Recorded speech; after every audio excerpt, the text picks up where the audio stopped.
بتقاضائے بشریت چاہے وہ اہل بیت کا کوئی بہت بڑا فرد ہو، امام حسن ہو، امام حسین ہو، علی المرتضی ہو، تو طبقہ انبیاء کو اللہ نے معصوم رکھا ہے۔ عصمت جو ہے یہ مخصوص ہے انبیاء علیہ السلام کے ساتھ، لیکن اس طبقے کو، اہل بیت کو، صحابہ کو اللہ نے، ہم ان کو محفوظ سمجھتے ہیں کہ اللہ معصوم نہیں ہے، لیکن ان کو اللہ نے محفوظ رکھا ہے، ان کو محفوظ فرمایا ہے، اس لیے ہمارا ان کے ساتھ جو ظن ہے، گمان ہے، وہ بہتر ہے کہ یہ ہم سے اچھے ہیں اور ان اللہ کے مقبول ہیں۔ لیکن یہ کہنا کہ یہ پاک ہیں نبیوں کی طرح، یہ عقیدہ غلط ہے، یہ اہل سنت کا عقیدہ نہیں ہے، کیونکہ اس پر دلیل نہیں ہے۔ عصمت انبیاء پر تو ہے، لیکن ان لوگوں کے عصمت پر کوئی دلیل نہیں ہے۔ ازواج مطہرات بھی جو ہیں وہ محفوظات ہیں، معصومات نہیں ہیں، محفوظات ہیں۔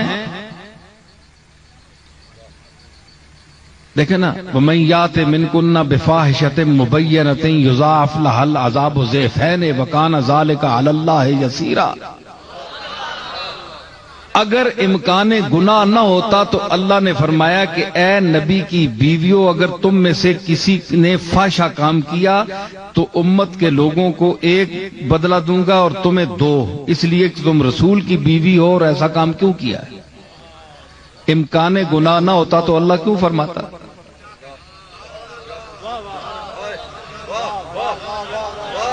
تو جب مائیں معصوم نہیں ہیں تو اولاد کس طرح معصوم ہو سکتی ہے؟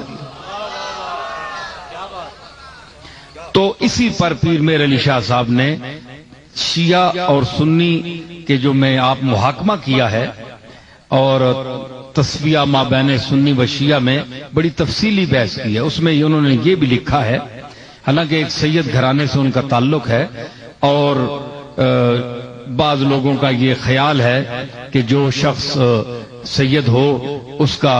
شیعہ ہونا ضروری ہے، کہ وہ شیعہ مسلک کا آدمی ہو، اگر وہ شیعہ نہیں ہے تو وہ سید نہیں ہے۔ تو یہ ایک غلط فہمی ہے۔ شیعہ پن اگر اہل بیت کی محبت کا نام ہے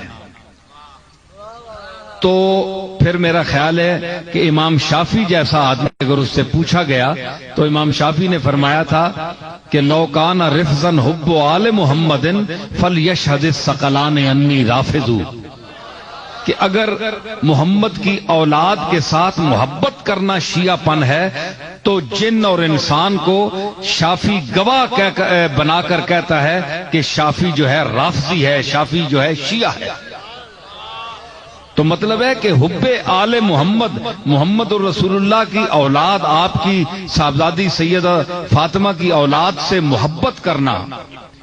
یہ داخل ایمان ہے، یہ اصل ایمان ہے۔ تو صرف محبت کرنا شیعہ پن نہیں، اسی طرح ماشاءاللہ اہل سنت میں بھی محبت ہے، اور ہمارا دل بھی اہل بیت کی محبت سے لبریز ہے، ازواج مطہرات کی محبت سے بھی، ان کی عظمت اور عزت سے لبریز ہے، اور حضرت سیدہ عائشہ کی عظمت، حضرت خدیجہ الکبریٰ اور تمام جتنی ازواج ہیں تمام کی عظمتیں ہم مانتے ہیں، دل و جان سے مانتے ہیں۔ تو اسی طرح اولاد کی جو محبت ہے وہ بھی جزو ایمان ہے۔ تو اس حوالے سے اگر کوئی اہل سنت کو یہ کہے کہ ان میں شیعہ پن زیادہ ہے تو یہ ان کی غلط فہمی ہے۔ محمد اور آل محمد سے محبت کرنا یہ شیعہ پن نہیں ہے، یہ اصل ہے، یہ ایمان کی اصل ہے۔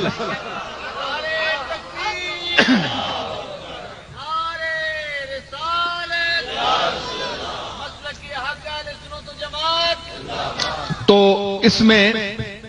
ذرا آج اور انداز سے آپ کے سامنے گفتگو کر رہا ہوں، اور یہ اس دور کا تقاضا ہے اور مجھے ضرورت ہے اس موضوع پر بولنے کی۔ تو صحابہ کا بڑا مقام ہے اور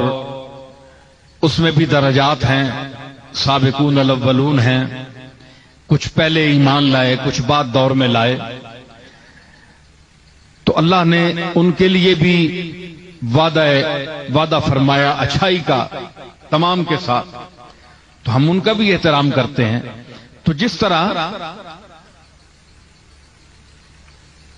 اہل بیت کے افراد، ازواج مطہرات اور اولاد رسول یہ جب معصوم نہیں، اور حضرت پیر میر علی شاہ صاحب نے یہ لفظ لکھے کہ یہ نہیں ہو سکتا کہ ان سے کوئی خطا نہیں ہو سکتی، اہل بیت سے کہ یہ غلطی نہیں کر سکتے، یہ بھول چوک ان سے نہیں ہو سکتی، ایسی کوئی بات نہیں ہے، یہ بھی بھول سکتے ہیں، ان سے بھی خطا ہو سکتی ہے،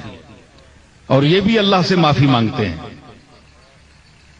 وہ تو ایسی بارگاہ ہے کہ بھی معصوم ہو کر بھی استغفار کرتے ہیں، اور یہ کہتے ہیں کہ کوئی ہماری ایسی بات نہ ہو جو مالک کو ناگوار گزری ہو۔ حضور کتنی مرتبہ دن میں استغفار فرماتے تھے، تو یہ وہ بارگاہ ہے اللہ کی۔ تو اس حوالے سے کوئی بھی معصوم نہیں ہے، خطا ہو سکتی ہے، تو اپنی طرف سے عصمت کا یہ عقیدہ گھڑ لینا بغیر کسی سند کے، شرعی سند کے، قرآن و حدیث کی سند صحیحہ کے بغیر کسی کے متعلق کوئی عقیدہ گھڑ لینا کہ یہ طبقہ یوں ہے، یہ طبقہ یوں ہے، تو اس کی اہل علم کی نظر میں کوئی حیثیت نہیں ہوتی۔ جب تک آپ کے ساتھ، آپ کے پیچھے کوئی دلیل قطعی نہ ہو، حدیث صحیح موجود نہ ہو، کوئی قرآنی ثبوت نہ ہو، ادلہ قطعیہ میں سے کوئی دلیل نہ ہو، تو ویسے ہوا میں تعمیر شروع کر دینا یہ کوئی سمجھداری کی بات نہیں ہے۔ تو اہل سنت والجماعت کا جو مسلک ہے 1400 سال پر محیط ہے، اس میں بڑے بڑے اکابر اور بڑے بڑے لوگ پیدا ہوئے ہیں، تو یہ مسلک بڑی چھان پھٹک کے بعد، جس طرح کہنے نا چھاننی میں چھن کے پہنچے ہیں۔ 1400 سال نہیں چھاننی لگی ہے، ہر عقیدہ ہر بات جو ہے وہ چھن کر آ رہی ہے، تو اس میں بڑی بڑی روایات ہیں، بڑے بڑے عجیب باتیں ہیں۔ تو یہ فرقے وجود میں آئے حضور علیہ الصلوۃ والسلام کے بعد، انہوں نے اپنے اپنے، جس طرح شخصیت پرستی ہوتی ہے، شخصیت پرستی کا دور شروع ہوا، اور جس طرح احادیث میں آتا ہے کہ حضور علیہ الصلوۃ والسلام نے جناب علی المرتضیٰ سے فرمایا کہ تم سے جو بغض کرے گا وہ منافق ہوگا، اور جو حد سے بڑھ کر تجھ سے محبت کرے گا، جس میں اس کا دوسروں کے ساتھ لحاظ نہیں کرے گا، میرے صحابہ کا یا اور شریعت کے احکام کا، وہ بھی جو ہے وہ بھی نجات نہیں پائے گا، وہ طبقہ وہ بھی خسارے میں رہے گا۔ یہ حضرت علی کے لیے حضور نے خصوصاً فرمایا تھا، اور تمام حدیثوں کتب حدیث میں یہ حدیث موجود ہے۔ تو یہ اس دور میں ہی یہ شخصیت پرستی، آپ کو پتہ ہے کہ لوگ جو ہیں اپنے مفادات کے لیے شخصیتیں چن لیتے ہیں کہ دنیا کا فائدہ ہمیں کس سے ہے، دین کا فائدہ ہمیں کس سے ہے۔ تو انسان یہ آج کا انسان نہیں ہے، یہ انسان بہت دور سے دور سے چلا آ رہا ہے، اور بڑے دور سے چلا آ رہا ہے۔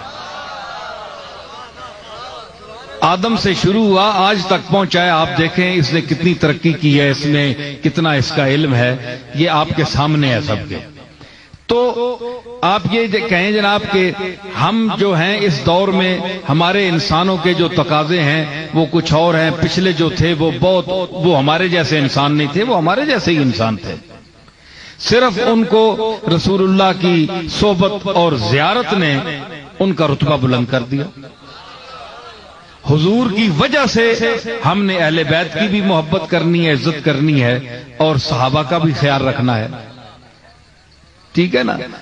تو یہ حضور کی وجہ سے ہے، مرکزی ذات آپ کی ہے، یہ آپ کے ارد گرد پھرنے والے سیارے ہیں۔ تو سورج کے قریب تر جو ستارہ ہوگا، جو سیارہ ہوگا، اس کو قرب کا اتنا ہی شرف ہوگا جتنا وہ قریب ہے، اور جو جتنا دور ہے تو اسی مدار میں، گردش تو وہ سورج کے ارد گرد ہی کر رہا ہے، لیکن اس کا مدار کھلا ہے، وہ ذرا دور ہے، اور یہ ذرا قریب ہے، اور جو قریب ہے وہ قریب ہے، جو بعید ہے وہ بعید ہے۔ دیکھیں نا، جو قریب ہیں وہ قریب ہیں۔ اب دیکھیں، حضرت صدیق اکبر حضور کے قریب تھے،